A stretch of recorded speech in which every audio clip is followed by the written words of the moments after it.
Qué bueno saludarnos esta mañana, que Dios les bendiga, qué bueno verlos, saber que Dios ha sido fiel con nosotros y nosotros somos fieles con Él.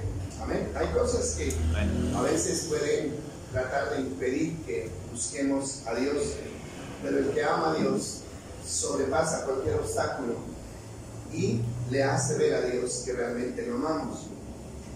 Bueno, estamos listos entonces para esta mañana conocer un poco más a Jesús, y estamos mirando la necesidad de relacionarnos más con Jesús como Maestro. Esto es lo que estamos viendo. Bueno, con Jesús nosotros iniciamos una relación personal cuando lo recibimos como nuestro Salvador. Pero de ahí para adelante necesitamos seguir estrechando una relación, ya no como Salvador, sino como Maestro. Porque a partir de que somos salvos, Jesús se toma el trabajo de enseñarnos cómo debemos vivir como esas personas salvas que somos. Entonces eso lo aprendemos de Él como Maestro. Vamos a mirar en el libro de Juan, capítulo 3, versículo 5. Juan, capítulo 3, versículo 5. Encontramos aquí un tema muy interesante. Yo le animo esta mañana que usted trate de entender este tema, porque es definitivo para la seguridad de nuestra vida, para la seguridad de nuestra salvación. Dice el texto: Jesús le contestó, te digo la verdad, nadie puede entrar en el reino de Dios si no nace de agua y de espíritu. Mírenlo de nuevo, porque si no analizamos el texto no vamos a entender. Como dice, Jesús le contestó. ¿A quién? Es un diálogo entre Jesús y Nicodemo. ¿Recuerdan ustedes a Nicodemo? Nicodemo es un hombre, un alto dignatario de los fariseos, un respetado maestro, pero que no sabía ni siquiera. Él enseñaba a las personas a conocer a Dios, pero él no lo conocía. Guiaba a los otros al cielo, pero él no sabía cómo ir al cielo. Por eso se le presenta a Jesús y le pregunta, la inquietud es, ¿cómo hago para heredar la vida eterna? Jesús le dice que es necesario nacer de nuevo. Estoy narrando un poco el diálogo. Nicodemo dice, ¿cómo puede un hombre nacer siendo viejo? ¿Puede acaso entrar por segunda vez en el vientre de su madre y nacer?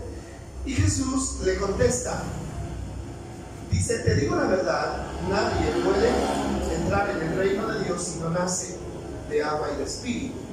Ahora, ¿cuál es la palabra clave ahí? Nadie. Nadie. Y nadie es nadie. Nadie que quiera entrar en el reino de Dios puede entrar si no nace, oiga bien, de nuevo.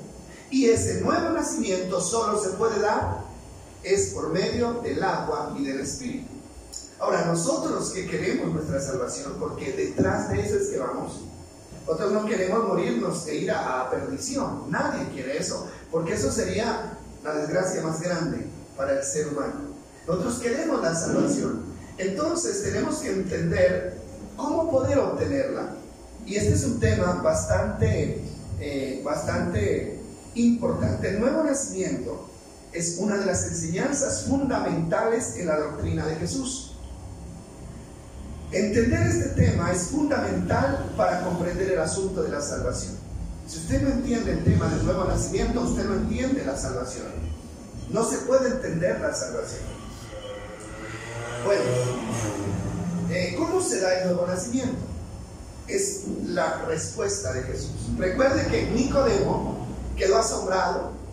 Dijo, bueno, ¿cómo así? Yo no entiendo nada, Señor. ¿Cómo es que me dices que nazca de nuevo? Yo ya estoy viejo para volver a nacer. ¿Cómo puedo hacer? Jesús, entonces, en respuesta a esa inquietud, le dice, es necesario nacer de agua y de espíritu. Dos pasos que no se pueden obviar. Dos requisitos en este proceso. Nacer de agua y de espíritu. Bueno, ¿alguna vez ustedes se han puesto a estudiar este tema? ¿Y tienen claro lo que significa esto? Bueno, es importante. Vamos a mirar el texto que habíamos analizado ya el domingo anterior, que es Ezequiel, capítulo 36, versículo 22 al 29. Recuerden que estamos estudiando la Biblia, a eso vinimos hoy. Y cuando se estudia la Biblia, pues se consulta la Biblia, ¿no? Los textos bíblicos. Ezequiel, en el Antiguo Testamento, capítulo 36, versículo 22 al 29. Vamos a leer 7 versículos de acá, así que pongámosle atención. Dice así: por lo tanto, da este mensaje a los israelitas, le dice Dios al profeta Ezequiel, de parte del Señor, el Señor soberano. Los llevaré de regreso a su tierra, pero no porque lo merezcan, sino para proteger mi santo nombre, que deshonraron mientras estaban esparcidos entre las naciones. Vamos rapidito dándole clic al siguiente versículo, y dice el versículo 23: mostraré cuán santo es mi gran nombre, el nombre que deshonraron entre las naciones, cuando revele mi santidad por medio de ustedes ante los ojos de las naciones, dice el Señor soberano. Entonces ellos sabrán que yo soy el Señor, pues los recogeré de entre todas las naciones y los haré regresar a su tierra. Vayan grabando el texto. Entonces, miren el texto clave: entonces los rociaré con agua pura y quedarán limpios, lavaré su inmundicia y dejarán de rendir culto a ídolos. Les daré un corazón nuevo, pondré un espíritu nuevo dentro de ustedes, les quitaré el terco corazón de piedra y les daré un corazón tierno y receptivo. 27. Pondré mi espíritu en ustedes para que sigan mis decretos y se aseguren de obedecer mis ordenanzas. 28.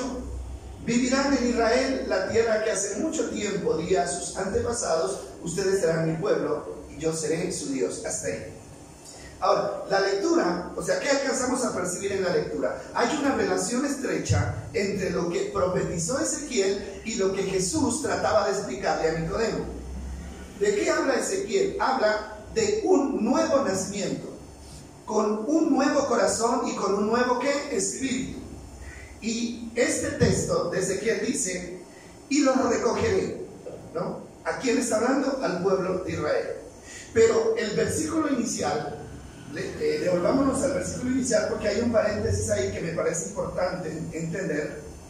El versículo 22 dice: por lo tanto, da este mensaje a los israelitas de parte del Señor soberano, los llevaré de regreso a su tierra, pero no porque lo merezcan. Póngale cuidado a eso. No porque lo merezcan, sino para proteger mi santo nombre que deshonraron mientras estaban esparcidos en las naciones. Ahora, Dios decide dar una segunda oportunidad al pueblo de Israel, una segunda oportunidad de ser salvos. Pero Él dice: no lo hago solamente por ustedes, porque ustedes ni siquiera se lo merecen. ¿Por qué no se lo merecían? Porque habían deshonrado a Dios durante muchas veces. Y lo deshonraban. ¿Cómo lo deshonraban? Haciéndolo quedar mal delante de las otras naciones. Él dice: ustedes deshonraron mi nombre mientras estaban esparcidos entre las naciones. ¿Sabe? Cuando Dios sacó al pueblo de Israel de Egipto, lo sacó con un propósito. ¿Y el propósito cuál era? Era: ustedes serán mi pueblo, mi especial tesoro, un pueblo santo. Y ustedes serán, dice, los que influyan en el resto de las naciones para que ellos también sean santos. El pueblo de Dios debía, con su ejemplo, llevar a los pies de Dios a las naciones paganas. ¿Qué hicieron ellos? Todo lo contrario.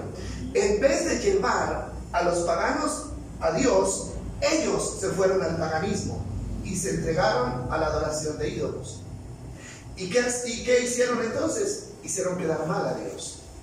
Por eso, una persona que se reconoce como hijo de Dios debe tener cuidado cómo vive. ¿Por qué? Porque su conducta o puede honrar el nombre de Dios o puede hacer que el nombre de Dios sea blasfemado. Hablamos del testimonio, ¿no? El testimonio. ¿Por qué? Porque cuando una persona le falla a Dios, un hijo de Dios le falla a Dios, los que están mirando, ¿qué dicen? ¿No? Y no es que hijo de Dios y no es que es cristiano, pero no es el nombre de la persona que queda solamente en deshonra, sino que es el nombre de ¿quién? De Dios. Lo mismo pasa cuando un niño, un hijo de familia, sale, bueno, se tuerce, ¿no? Si un niño hace un daño, entonces, o bueno, si tiene algún vicio, alguna cosa, ¿a quién le echan la culpa? Los demás. Al niño, no solamente al niño, sino a quienes, a los padres. Dices que parece que no tuviera ¿qué? Papás. Entonces se deshonra el nombre de Dios y el Señor dice, yo le voy a dar una segunda oportunidad a este pueblo, no solamente por ustedes, sino también por mi nombre, para que mi nombre sea restaurado, para que mi honor sea restaurado. Ahora, qué bueno que nosotros alcanzamos a ser beneficiados en esta oportunidad, ¿no?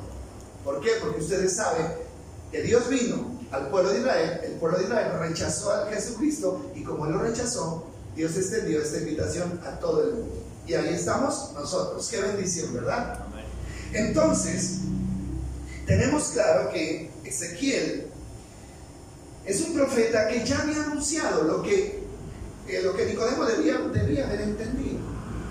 El domingo hablábamos del peligro, oiga bien, el peligro que existe de que un maestro trate de guiar al pueblo a Dios cuando él no conoce a Dios. Y Jesús le reprocha eso a Nicodemo y le dice, eres tú maestro de Israel y no conoces una verdad tan fundamental, tan elemental como esta verdad del nuevo nacimiento. Es una verdad que todos necesitamos conocer, mis hermanos. Todos necesitamos conocer porque es una verdad elemental. Ahora,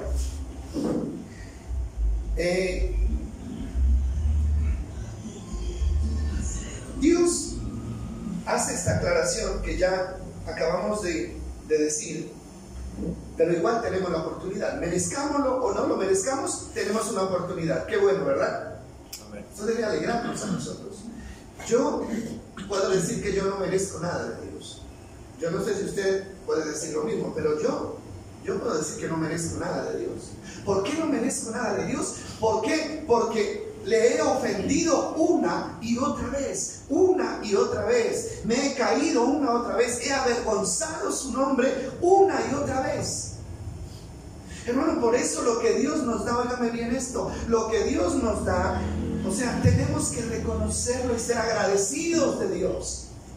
Nosotros no podemos colocarnos como exigentes delante de Dios y es más, a ponernos bravos porque Dios no complace nuestros caprichos. Es que es por la misericordia de Dios que no hemos sido ¿qué? Consumidos, dice su palabra. Y yo le agradezco a Dios por lo que tengo, se lo agradezco de corazón y siempre que yo le agradezco a Dios, le digo, Señor, yo no te pido nada más, nada. Es que no podría pedirle nada más a Dios porque Él me ha dado más de lo que yo merezco, mucho más. ¿No le parece? Si nosotros miramos lo que hemos hecho, o sea, deberíamos reconocer que de Dios solamente deberíamos esperar ¿qué? Disciplina, reprensión, pero Él decidió darnos una segunda oportunidad. Ahora vamos a mirar cómo hará esto, cómo iba a hacer Dios a cumplir esta profecía, ¿no? Vamos a mirar que si miremos Números 8, 6 al 7, para mirar la relación que existe entre la purificación del Antiguo Testamento y la purificación en el Nuevo Testamento. Dice, ahora bien, separa a los levitas de los demás israelitas y hazlos ceremonialmente puros. Eso era una orden que Dios le había dado a Moisés. Para hacerlo, rocíalos con el agua de la purificación y haz que se afeiten todo el cuerpo y que laven su ropa, entonces quedarán ceremonialmente puros. Ahora, bueno, solamente quiero tomar esta referencia, pero ustedes saben que en el Antiguo Testamento, cuando una persona iba a ser consagrada para un ministerio, primero tenía que lavarse con agua pura. Y si una persona había cometido un pecado, debía llevar un sacrificio y luego debía ir y lavarse con agua pura. El agua pura era símbolo de purificación, el agua. ¿Te recuerdas lo de Naamán? ¿Sí? ¿Recuerdan lo de Naamán? Dio un leproso. Dios utiliza a Eliseo como profeta y sana a Naamán. Pero este hombre Naamán, o sea, Eliseo le dice: Dios me ha dicho que vayas al río y te metas 7 veces. Zambúllete 7 veces. Y a las 7 veces quedarás limpio. Él era leproso. Y él dijo: bueno, es un río contaminado, es un agua contaminada, pero de tal manera fue y Dios lo limpió. El agua era símbolo de purificación en el Antiguo Testamento. Ahora, en el tiempo de la gracia, ya la purificación no es del cuerpo, sino del alma. Y la purificación no se hace con agua, sino que se hace con la sangre de Cristo. No sé si me están siguiendo, si me estoy haciendo entender. Ahora, todo esto para explicar lo que Jesús trata de decirle a Nicodemo. La profecía estaba: esparciré sobre ustedes agua limpia y seréis purificados, le dijo Dios al pueblo a través de Ezequiel. Ahora sí, ¿cómo se va a hacer? Ya no es purificación del cuerpo con agua, sino purificación del alma con la sangre de Cristo. ¿Qué dice 1 de Juan 1:7? Vamos a mirar lo que dice 1 de Juan 1:7. Porque en el tiempo de la gracia ya la situación no es tanto física sino espiritual. Dice: pero si vivimos en la luz, así como Dios está en la luz, entonces tenemos comunión unos con otros, y la sangre de Jesús su Hijo, que dice, nos limpia de todo pecado. Entonces ahí estamos mirando cómo se da el primer paso. El primer paso es que para poder nacer de nuevo, ¿cuál es? Purificación. Purificación. Nadie puede nacer de nuevo si no se purifica primero. Ahora, ¿cómo nos purificamos? Ser purificado, yo tengo que reconocer primero mi pecado. Para poder ser purificado, yo tengo que reconocer mi pecado. Porque si yo no reconozco mi pecado, entonces no voy a sentir la necesidad de purificarme. Ahora, ¿cuándo decide usted bañarse? ¿Cuándo decide usted bañarse? Cuando se siente ¿qué? Sucio. ¿Cierto que sí? Uno busca agua y jabón cuando se siente sucio. Ahora, y si 3 veces al día se ensució, 3 veces al día siente la necesidad de limpiarse. Ahora, pero si usted no se siente sucio, entonces nunca sentirá la necesidad de limpiarse. Entonces nosotros, mis amados, necesitamos primer paso para nacer de nuevo es reconocer que hemos pecado. Es reconocer que hemos ofendido a Dios, reconocer que en el transcurso de nuestra vida, que en este desierto en el que estamos, nos hemos contaminado. Cuando miramos algo, nos contaminamos. Cuando decimos algo que no debemos, nos contaminamos. Cuando sentimos un deseo que no debemos, nos contaminamos. O cuando hacemos algo, nos contaminamos. Ahora, ¿qué pasa entonces? Tengo que reconocer que necesito limpiarme. Entonces, una persona que quiere su salvación, el primer paso es reconocer que ha pecado. Mucha gente no reconoce eso, ¿sí? Y si usted va a compartirle la palabra a alguien y a decirle, oiga, yo vengo a decirle que se arrepienta, ¿qué dicen las personas? ¿Y de qué es que yo me tengo que arrepentir? Y hasta se enojan, ¿verdad? ¿Cómo así? Y si yo soy bueno, dice la gente, ¿no? Yo no le hago mal a nadie, dice. Pues así me han respondido a mí varias personas. Yo no le hago mal a nadie, yo no robo, yo no mato, yo no secuestro. Y ahí están los 5 pecaditos que la gente cree que es, no. Pero la Biblia habla de muchas otras cosas. Es más, dice la Biblia que el que sabe hacer lo bueno y no lo hace, eso se convierte en pecado. Entonces decir que yo no he pecado, dice 1 de Juan, es hacer a Dios mentiroso. El que dice que no ha pecado, dice, hace a Dios mentiroso. ¿Por qué? Porque Dios declara que todos hemos pecado y que no hay justo ni uno solo. Ahora, ¿por qué Dios decide enviar a su Hijo Jesucristo. Sencillamente, ¿por qué? Porque el pueblo de Israel se había torcido.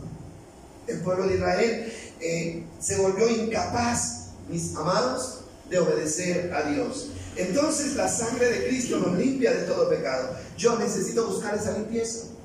Esa limpieza tiene que darse en dos etapas. Cuando una persona no ha conocido a Cristo y se acerca a Él por primera vez, entonces esa persona lo reconoce, se arrepiente, entrega su vida y Él es limpio de todos sus pecados.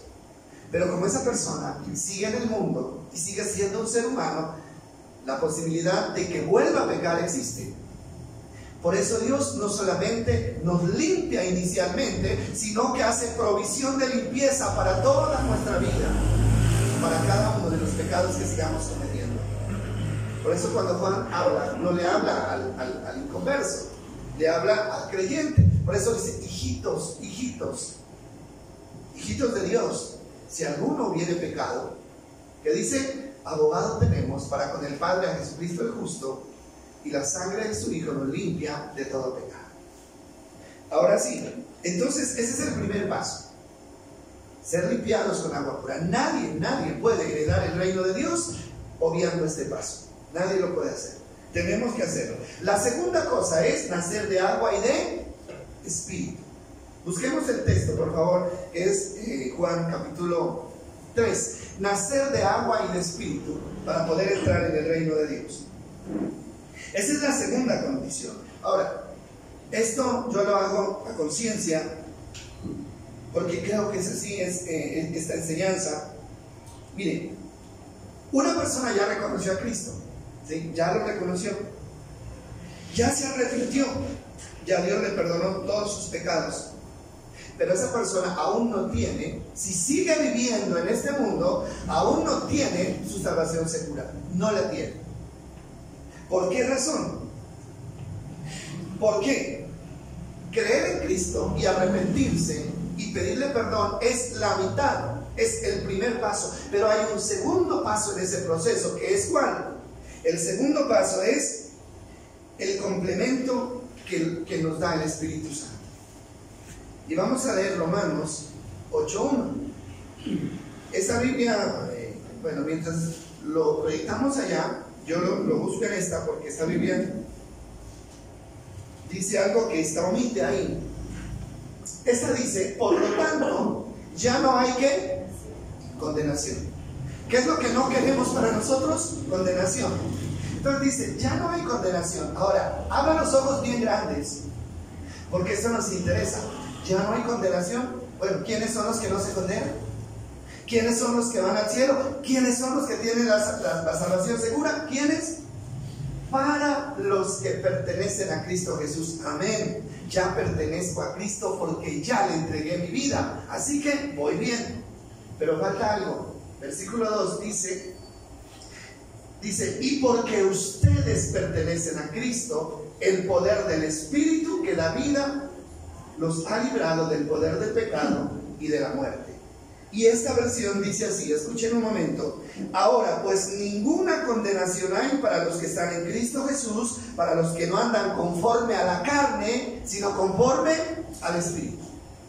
¿Qué entiende usted por esto? ¿Qué entiendo yo? Que la salvación, mis amados, es el complemento de la obra de Cristo en la cruz y de la obra del Espíritu Santo que Él envió después de que se fue. ¿Sí estamos de acuerdo? Una persona que no tenga la dirección y el control del Espíritu Santo en su vida, hermano, es posible que se quede en el camino y que nunca llegue a heredar el reino de Dios. Esto es lo que nos está diciendo acá. Mire que los mensajes a veces son incompletos, nos dan los mensajes incompletos. Por eso es que nuestra salvación no hay seguridad. Crea en Cristo y acéptelo como su Salvador. O sea, recíbalo en su corazón y usted es salvo. Sí, pero si se muriera a los 5 minutos. Si usted recibe a Cristo, recibe el perdón y se muere inmediatamente, claro que puede ser salvo. Pero si usted queda viviendo en este mundo, va a ser tentado, va a tratar de ser seducido por el pecado, entonces usted va a correr el riesgo de ¿qué? De echar a perder esa salvación. Entonces, ¿qué es lo que necesitamos nosotros? ¿Cómo podemos asegurar que vamos a llegar allá? Lo podemos asegurar cuando vamos de la mano del Espíritu Santo, cuando caminamos de la mano del Espíritu Santo, porque el texto dice, para los que no andan conforme a ¿qué? A la carne. Una persona que anda conforme a la carne anda suelta del Espíritu. Los que no andan conforme a la carne, sino conforme a ¿qué? Al Espíritu. Los que se dejan llevar por el Espíritu en el camino de la obediencia a la palabra. Sí estoy haciéndome entender, ¿verdad? Bueno, entonces, es muy interesante esta parte y me gustaría que la tengamos en cuenta. Vamos a mirar qué pasó con el pueblo de Israel. O sea, a mí siempre me ha dado, bueno, cuando uno lee el Antiguo Testamento, uno dice cómo hay gente tan terca, tan dura de corazón. Yo no entiendo, o sea, ¿cómo es que ellos vieron con sus ojos? ¿No? ¿Cómo los sacó Dios de Egipto? Las señales que hizo, cómo abrió el Mar Rojo, hermano, pero muchas veces dejaron a Dios y se fueron detrás de ídolos muertos. Lo hicieron una y otra vez. ¿Por qué? Vamos a mirar Romanos, capítulo 3, versículo 19 al 20. Ahora, si entendemos lo que pasó con el pueblo de Israel, tal vez entendamos lo que está pasando con nosotros, ¿sí? Lo que pasa con nosotros hoy en día. Dice así: obviamente la ley se aplica a quienes fue entregada, porque su propósito es evitar que la gente tenga excusas y demostrar que todo el mundo es culpable delante de Dios. Es el propósito de la ley, no se la olvide. Dice, pues nadie llegará jamás a ser justo ante Dios por hacer lo que la ley manda. Oiga bien, entonces, eso es complicadito, ¿verdad? Dios ordena la ley, Dios establece la ley. Sin embargo, luego dice, nadie llegará a ser justo delante de Dios cumpliendo la ley. Entonces, ¿para qué estaba la ley? Es la pregunta. ¿Para qué? ¿Sabe qué dice Pablo? Dice, la ley era nuestro ayo para llevarnos a Cristo. En otras palabras, lo que dice acá es, la ley sencillamente nos muestra los pecadores que somos. A ver qué dice el versículo 21. Pero ahora, tal como se prometió tiempo atrás en los escritos de Moisés y de los profetas, Dios nos ha mostrado cómo podemos ser justos ante Él sin cumplir con las exigencias de la ley. Esta versión me hace entender, o sea, puedo sacar la conclusión, y la conclusión es, la ley solamente mostraba el pecado, solo mostraba el pecado. La ley decía, esto es pecado, esto es pecado, esto es pecado, esto no le agrada a Dios, esto ofende a Dios. Eso decía la ley. Pero la ley nunca le dio al pueblo una herramienta para luchar contra el pecado. Nunca. No sé si me hago entender. La ley le hacía conocer al pecado a la persona, pero no lo preparaba para vencer el pecado. No lo preparaba. ¿Sí? Por eso dice Pablo, por la ley sé, yo sé que la avaricia es mala, dice Pablo, ¿no? ¿Por qué? Porque la ley dice que la avaricia es mala. Pero hasta ahí llegaba. O sea, no había, en la ley no había una fuerza que ayudara a la persona a dejar el pecado. Ahora, ¿qué pasa? Por eso el pueblo de Israel nunca pudo obtener estabilidad en la obediencia. ¿Sabe por qué? Porque el pueblo de Israel no tenía el Espíritu Santo en su vida. El Espíritu Santo en el tiempo del Antiguo Testamento se manifestaba ocasionalmente. Ustedes saben eso, ¿verdad? Se manifestó sobre Sansón, se manifestó sobre el que tenía que manifestarse, pero no estaba sobre todos. Mire que el pueblo de Israel es un pueblo desobediente. Vamos a mirar algunos ejemplos de todos los descalabros que cometieron ellos. Y yo digo, no porque eran malos. No eran malos, sino porque no tenían la fuerza para vencer el pecado. Por ejemplo, Josué, capítulo 24, versículo 14. Mire, este es el último discurso de Josué. Josué ya se despide, ya termina con el liderazgo del pueblo, y él les da una enseñanza. Y él les dice, por lo tanto, teme al Señor y sírvelo con todo el corazón. Echa fuera para siempre los ídolos de tus antepasados, los que adoraron cuando vivían en el otro lado del río Éufrates, y en Egipto. Sirve solo al Señor. la recomendación de su líder al pueblo. Y dice: pero si te niegas a servir al Señor, elige hoy mismo a quién servirás. ¿Acaso optarás por los dioses que tus antepasados sirvieron del otro lado del Éufrates? ¿O preferirás a los dioses de los amorreos en cuya tierra ahora vives? Pero en cuanto a mí y a mi familia, nosotros serviremos al Señor. Así los desafió Josué. Pero dice el siguiente versículo: el pueblo que respondió: nosotros jamás abandonaremos al Señor ni serviremos a otros dioses. Es lo que muchos de nosotros le decimos a Dios en algunas ocasiones: Señor, te vamos a servir, Señor, te vamos a ser fieles, Señor, vamos a dejar este pecado, vamos a dejar esto. Pero con el tiempo la realidad es otra. Miren lo que pasa. El versículo Jueces, el siguiente libro es Jueces, y en el capítulo 2, versículo 11, no había pasado mucho tiempo, dice: los israelitas hicieron lo malo a los ojos del Señor y sirvieron a las imágenes de Baal. ¿Dónde quedó la promesa? Nunca serviremos a otros dioses. Pero no había pasado mucho tiempo y ya estaban inclinados ante Baal. Y hay más ejemplos. Ahí está, por decir algo, Jueces, capítulo 6. Bueno, en Jueces capítulo 6 encontramos que, ¿quién se acuerda que hay en Jueces 6? ¿Qué historia hay ahí? ¿No recuerdan? Ahí está la historia de Gedeón.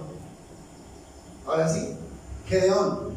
El pueblo hizo lo malo ante los ojos de Dios y ellos cayeron en la miseria, en la total miseria. Dice que llegaron al extremo de que ellos cultivaban la tierra, Dios bendecía el cultivo, y cuando ellos empezaban a cosechar, llegaban los enemigos y arrebataban todo lo que ellos habían sembrado y los dejaban en la miseria, aguantando hambre. Dice que Gedeón estaba escondiendo unos bultos de trigo para que los enemigos no se los llevaran, y Dios se le aparece y le habla y le dice: los voy a ayudar. Los voy a ayudar porque ellos clamaron al Señor. Miren, la desobediencia a Dios jamás trae nada bueno. Siempre traerá ruina. Siempre traerá ruina, ¿no? Ahora, cada vez que usted desobedezca a Dios, cada vez que yo desobedezca a Dios, tengo que ser consciente de que algo malo me va a venir. Nunca piense que la desobediencia va a traer algo bueno. Nunca. Nunca. Pero a veces nos equivocamos. Yo creo que puedo desobedecer a Dios y puedo olvidarme de la consecuencia. No. Lo malo es como la semilla. Lo que usted siembra, eso recoge. Pero a veces nosotros nos olvidamos por qué estamos viviendo una situación difícil. Nos olvidamos, y si devolviéramos el cassette, nos daríamos cuenta de que en algún momento lo que estamos recogiendo ahora lo sembramos. En algún momento lo sembramos. Eso le pasaba al pueblo de Israel. Pero sabe que Dios es un Dios misericordioso. Cuando uno reconoce, como decíamos adelante, su pecado, le pide perdón a Dios, ¿qué hace Dios? Lo saca del lodo, lo saca de allí, de la miseria, y lo pone en el camino plano de nuevo. ¿Para qué? ¿Con el pueblo para qué? Para que volvieran otra vez a defraudar a Dios. Y eso lo dice el versículo en Jueces 16. Después de que Dios, a través de Gedeón, les da la victoria, y ellos vuelven otra vez a tener victoria, miren lo que hace. 10:6 de Jueces. Una vez más, oiga bien, una vez más, después de haberlo sacado, los israelitas hicieron lo malo ante los ojos del Señor. Sirvieron a las imágenes de Baal y de Astarot, y a los dioses de Aram, de Sidón y de Moab, de Amón y de Filistea. Abandonaron al Señor y dejaron de servirle por completo. ¿Por qué? Es la pregunta. ¿Por qué no tenían el valor para sostenerse en sus promesas de servir a Dios? ¿Sabe por qué? Porque no tenían la fuerza en su corazón, en su interior. Al no tener la fuerza, solo tenían el deseo. Pero el deseo no es suficiente. ¿Cuántos de nosotros deseamos obedecer a Dios y sin embargo hacemos lo contrario? ¿Cuántos de nosotros? ¿Sabe por qué? No es porque seamos malos, no es porque seamos perversos, es porque simplemente estamos luchando solos. Es porque no tenemos el apoyo del Espíritu Santo en nuestra vida. porque para eso Él fue enviado. Entonces, mire, después hubo un tiempo en la vida del pueblo de Israel donde Dios se desaparece, ¿cierto? Dios se desaparece. Dios le habló al pueblo hasta el profeta Malaquías. Nosotros hemos hablado de eso, ustedes saben. El profeta Malaquías es el último, o sea, ahí termina el Antiguo Testamento. El Antiguo Testamento cierra con el libro de Malaquías. Y el libro de Malaquías es una queja de Dios. El pueblo se siguió pervirtiendo hasta el punto de deshonrar a Dios, de menospreciar a Dios de la peor manera. Entonces, ¿qué hace Dios? Dios se desaparece de la historia. Bueno, nosotros habíamos dicho que Dios se desapareció porque cansado, ¿no? Cansado, bueno, puede ser. Pero no es solamente por cansancio. Yo entiendo que Dios, conociendo que había un tiempo de restauración, pero que no había llegado, Dios simplemente los deja quietos. Y Él dice: yo ¿para qué sigo enviando profetas? ¿Para qué les sigo hablando a este pueblo si yo sé que ellos me van a seguir defraudando?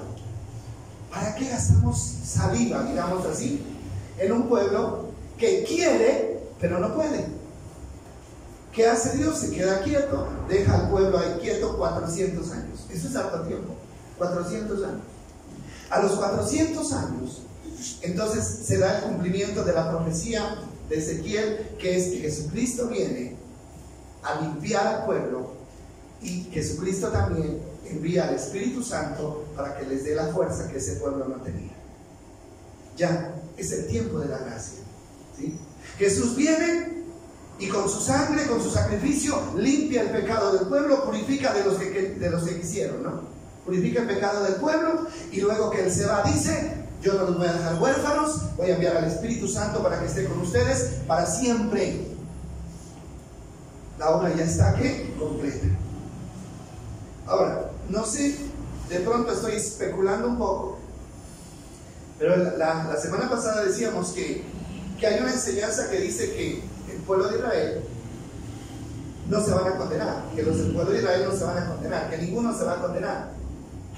No importa el mal que hayan hecho, no importa los pecados, ellos se van a salvar. De pronto, lo que estamos aprendiendo ahora nos da una luz de por qué. Pero yo pienso una cosa: los israelitas que vivieron antes de Cristo, oiga bien, ellos tendrán esa oportunidad. ¿Por qué? Porque no tuvieron al Espíritu Santo para que los ayudara. Entonces Dios es justo y Dios entiende. Estos me fallaron, ¿por qué? Porque les faltaba la fuerza del Espíritu. Pero los que vivimos hoy después del Espíritu Santo ya no tenemos esa disculpa. Ya no. Usted ya no se puede disculpar si le falla a Dios. Y si un día Dios no lo permita, Él nos llama a su presencia y vamos con manchas en nuestra vida, usted no le va a poder decir: es que yo no pude, es que a mí me quedó grande, es que esto no. ¿Por qué? Porque el Señor le va a decir: usted tenía siempre, todo el tiempo, estuvo a su lado la fuerza del Espíritu y le pudo haber echado mano a esa fuerza para poder vencer el pecado, pero no lo quiso hacer. ¿Sí me hago entender? Así que por eso para nosotros ya no hay segunda oportunidad, ya no hay. O es esta oportunidad o ya no hay más oportunidad. ¿Sabe por qué? Porque Dios hizo todo lo que podía hacer para podernos ayudar. Ya no puede hacer nada más. ¿Qué más puede hacer? Limpiarnos, darnos una segunda oportunidad, perdonarnos y encima de eso enviar al Espíritu Santo para que nos ayude. Ya nada más no se puede esperar de Dios. Entonces, creo que queda entendida esta parte, ¿cierto? Cuando vino el Espíritu Santo, en el día de Pentecostés.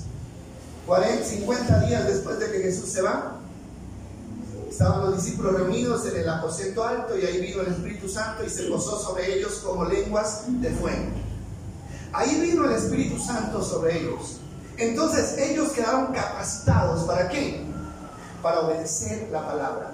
Porque recuerde, la profecía dice: y pondré en ustedes mi espíritu y haré que anden en mis caminos. ¿Por quién? Por el Espíritu. Sin el Espíritu Santo ni intentemos obedecer a Dios, ni lo intentemos. ¿Para qué lo intentamos? Si sabemos que vamos a fracasar. Pues no pudo el pueblo de Israel, menos vamos a poder nosotros. tenemos que hacerlo, tenemos que intentar aliarnos con el Espíritu Santo. Tenemos que tomarnos de la mano de Él, lo que dice Romanos, caminar de la mano de Él, no soltarnos de su mano. Porque la obra que Cristo hizo, ya la hizo y Él se fue. Él dijo, yo no los voy a dejar solos, no los voy a dejar huérfanos. Voy a enviar al Espíritu Santo para que esté con ustedes. ¿Hasta cuándo? Para siempre. Hasta que usted viva, hasta que el mundo exista. Y esa promesa tiene un propósito. Ahora, el Espíritu Santo es el que nos fortalece y nos ayuda a vivir en victoria. Esa es la realidad. Miramos entonces que Romanos 8:13 dice, Romanos 8:13, vamos a mirar Romanos 8:13.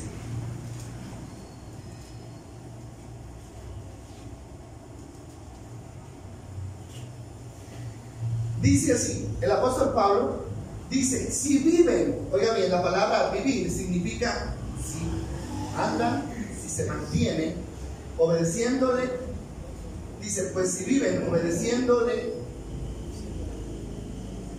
morirán. Vamos a mirar el anterior, a ver qué nos dice el anterior.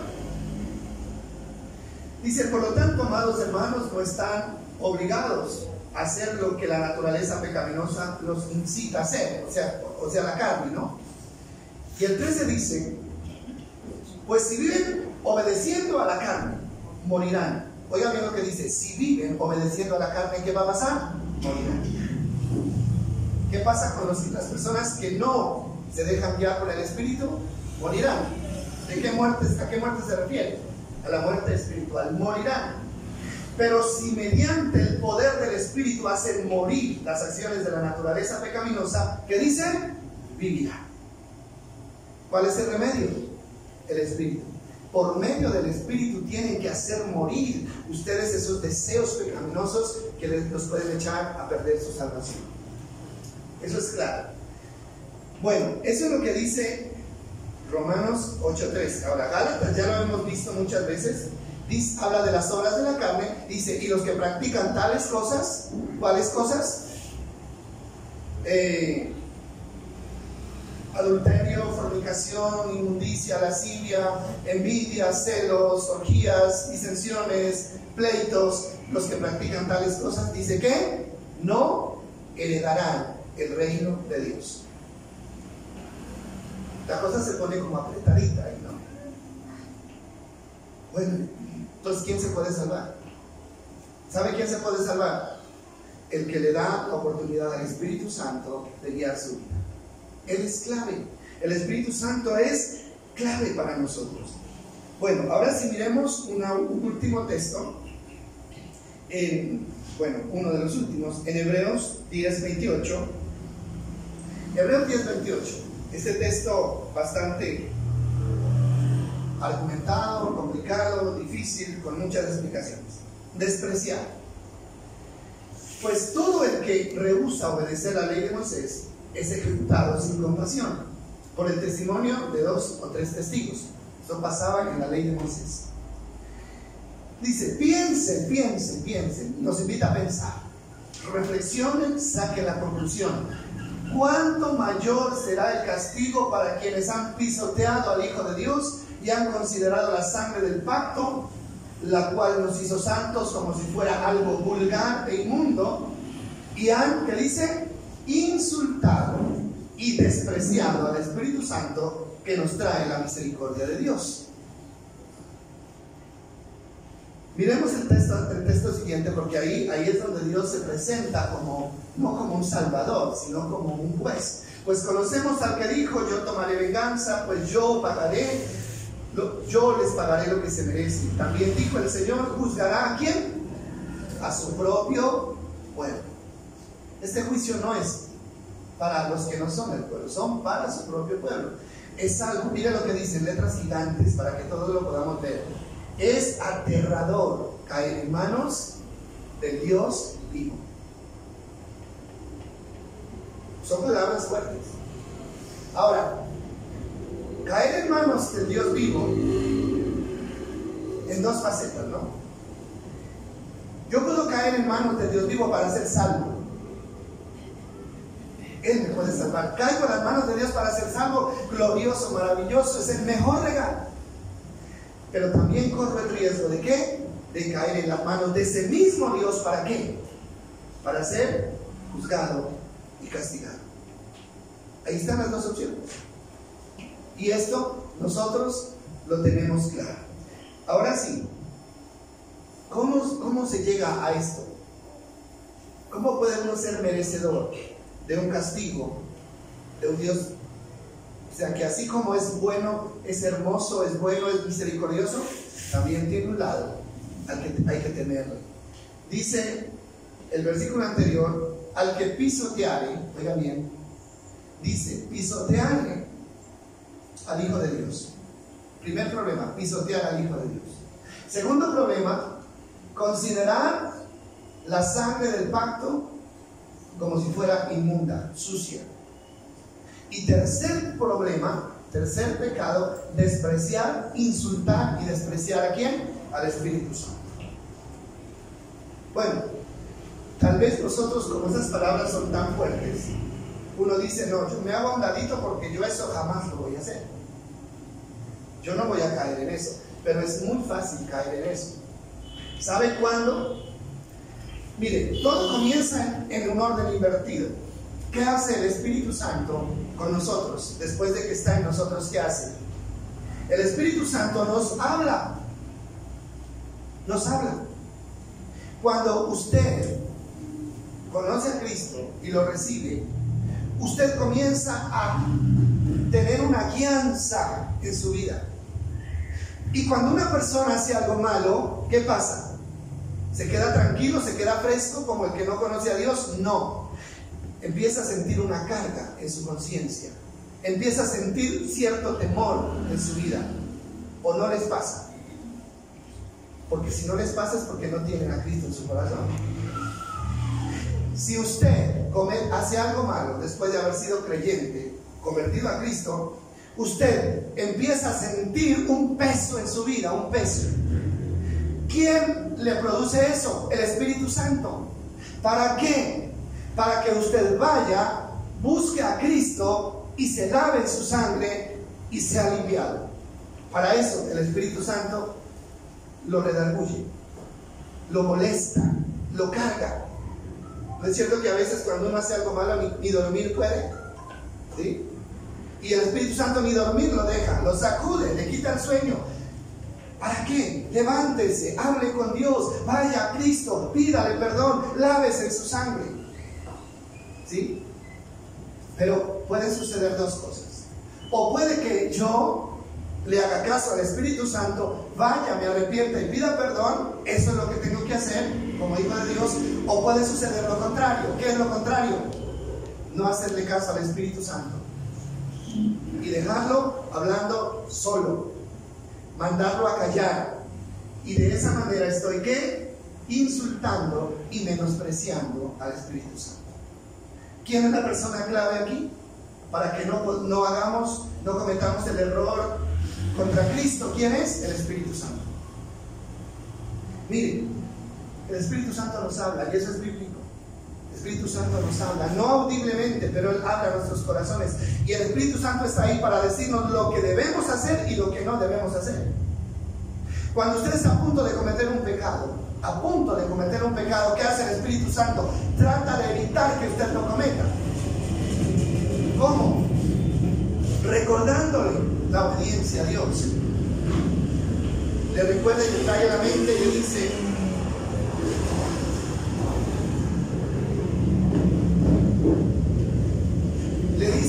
el Espíritu Santo, eso no lo debe hacer, eso no lo puedes hacer.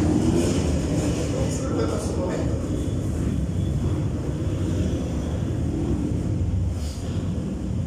El Espíritu Santo le dice: eso no lo debe hacer. ¿No le ha pasado a usted? Nos pasa, tiene que pasar. Eso no lo haga. ¿Por qué? Porque la Biblia dice que ese es pecado. ¿Qué dice Juan? y Él les recordará lo que Dios les ha enseñado. Le trae a la memoria que está a punto de cometer un error. ¿Qué hace el creyente fiel? Simplemente le hace caso al Espíritu Santo y ese pecado que está a punto de cometer, no lo comete. Ahí le estamos dando valor al Espíritu Santo. Pero si usted, a pesar de que el Espíritu Santo le dice que no lo haga, usted va y lo hace, está pisoteando, está rechazando, está menospreciando al Espíritu Santo. Mire, a cualquiera le podemos desobedecer, a cualquiera lo podemos dejar plantado, a cualquiera, pero no al Espíritu Santo, no, a Él no, porque Él es el que nos está tratando de llevar de la mano a la vida eterna. Y lo mismo pasa con la parte buena, ¿sí? Porque Él nos habla acerca de dejar de hacer lo malo y hacer lo bueno. El Espíritu Santo comienza a inquietarnos, hay que hacer algo, ¿no? Hágalo, mire, ayúdele a tal persona, ¿sí? Ayúdele, es como que nos pone en el corazón, ¿cierto? ¿Qué hacemos? A veces nos hacemos los sordos y no lo hacemos, ¿sí? Mire, hay que ir a la iglesia, hay que ir. El Espíritu Santo el día anterior nos coloca en el corazón, el mismo día nos lo coloca en la mente, hay que buscar a Dios, hay que ir a la iglesia. Y uno, listo, sí, pero a la hora de la verdad no lo hace. Hay que orar, levántese a orar, estudie la Biblia. Todo eso es el Espíritu Santo induciéndonos a buscar a Dios. Y cuando uno le hace caso, uno está cultivando su vida espiritual, pero cuando uno lo rechaza, entonces está ¿qué? Cavando su sepultura lentamente, espiritualmente hablando. Hermano, por eso Pablo dice que nosotros ya no vivimos para nosotros. Nadie que haya conocido a Cristo vive para sí. Todos vivimos ¿para quién? Para Dios. Y esto, aquí está el secreto, dígame bien, aquí está el secreto de una vida espiritual triunfante. ¿Cuál es? La obediencia al Espíritu Santo. La palabra del Señor la conocemos, ¿cierto? Ya la conocemos. Ahí está. Yo sé que tengo que amar a mis enemigos. Yo sé que tengo que ayudar al necesitado. Yo sé que tengo que orar, tengo que buscar. Porque Dios me lo enseñó a través de Cristo. Pero ¿sabe qué pasa? El Espíritu Santo está ahí para recordarme. A veces una predicación puede ser la obra del Espíritu Santo hablando a nuestras vidas. ¿Qué pasa a veces con las predicaciones? Hay muchos que las rechazan, que les incomoda la predicación. Ahora, si esa es una palabra del Espíritu Santo y usted la rechaza, entonces está rechazando ¿a quién? Al Espíritu Santo. Ahora, puede que haya una predicación que no sea correcta. Ahí no pasa nada. Si usted la rechaza, no pasa nada. Pero si es correcta, estamos pecando contra Dios. Ahora, 1 Tesalonicenses 5:19 es un texto muy cortico, pero muy importante. 1 Tesalonicenses 5:19 dice: no apaguen, ¿a quién? Al Espíritu Santo. No lo apaguen. ¿Cómo así que no lo apaguen? ¿Qué es apagar? Apagar. Bueno, si nosotros apagamos estas bombillas, no sirven para nada. La bombilla apagada, ¿para qué sirve? Para nada. Entonces, el Espíritu Santo está en ustedes como una luz. ¿Para guiarlos? Para iluminarlos. Pero si ustedes lo hacen a un lado, es como si lo apagaran. Y si lo apagan, ustedes quedan en tinieblas. No hay quien los ayude, no hay quien los oriente, no hay quien les hable. Están a oscuras y a oscuras ustedes van a caer en el abismo. No lo apaguen. ¿Cómo se apaga el Espíritu Santo? Rechazándolo, desobedeciéndolo. Ahora, el Espíritu Santo es tan hermoso, es tan lindo, tan precioso, que a pesar de todos los desplantes y de todos los rechazos, Él siempre sigue ahí. Porque la promesa de Dios, ¿cuál fue? Y Él estará con ustedes hasta el fin del mundo. ¿Sí? ¿Qué es lo que apaga al Espíritu Santo? Esa indiferencia ante Él. Es no tenerlo en cuenta, es no pedirle su dirección. Por eso el consejo es: mire, relaciónese más con el Espíritu Santo, relaciónese más con Él. Sea consciente de que el que está con ustedes hoy y conmigo es el Espíritu Santo. El Señor dijo: yo me voy, adiós, nos vemos. Yo ya no puedo estar más aquí, pero voy a enviar a otro Consolador para que esté con ustedes para siempre. El que está con nosotros es el Espíritu Santo, mis amados. Por lo tanto, usted debe entender que el que vive con nosotros es el Espíritu Santo, el que duerme con nosotros es Él, el que se levanta con nosotros, el que camina con nosotros es Él. Sí, Él está ahí. El día que dejemos de ser conscientes de su presencia, ese día lo apagamos y ese día comenzamos a hacer lo que a nosotros nos place, lo que a nosotros nos parece. ¿Ve usted la importancia de esos dos aspectos? El que no nace ¿de qué? De agua y de espíritu no puede ver el reino de Dios. Agua, obra de Cristo, sacrificio a través del cual nos limpia de nuestros pecados. Esa es la obra del agua. El Espíritu es lo que acabamos de entender. La fuerza, la ley del Espíritu de Dios dice: hará que la ley del pecado muera en ustedes. ¿Qué hacemos? Porque esa es la pregunta, ¿no? ¿Cómo hacemos para que el Espíritu Santo esté en nosotros? ¿Cómo? Pues sencillo: obedézcale siempre. Cuando Él le insinúe algo, no lo piense dos veces. Cuando Él ponga en su mente algo bueno, hágalo. Cuando Él le prohíba algo malo, no lo haga. Así es que mantenemos al Espíritu Santo gobernando nuestras vidas. Si usted lee Romanos 7, usted se va a dar cuenta de que hay un testimonio de Pablo, ¿no? El pecado que mora en mí. Pablo, un hombre que quería obedecer a Dios, quería, como el pueblo de Israel quería obedecer. Pero aunque el Espíritu Santo ya estaba ahí, él no había entendido el poder del Espíritu Santo. Y él dice que el bien que quiero hacer, dice Pablo, no lo hago. Dice, lo malo que no quiero, eso es lo que hago. Y él estaba frustrado, angustiado, desesperado, porque él dice: yo prometo no decir cosas y termino diciéndolas. Prometo no hacer cosas y termino haciéndolas. Y en el capítulo, antes del capítulo 8, miremoslo un momentico, por favor, porque es importante esta experiencia. Romanos capítulo 7, el último versículo, que es el versículo 24. Desde el 23 podemos leer. Dice, pero hay otro poder dentro de mí que está en guerra con mi mente. Ese poder me esclaviza al pecado que todavía está dentro de mí. Él está hablando de dos poderes, ¿no?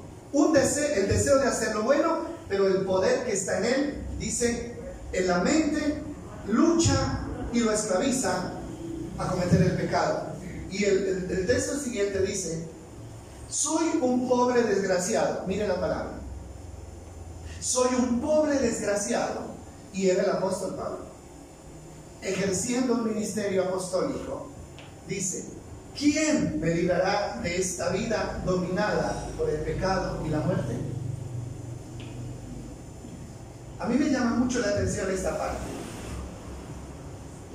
Y luego concluye el último versículo diciendo: gracias doy. La respuesta está en Jesucristo nuestro Señor.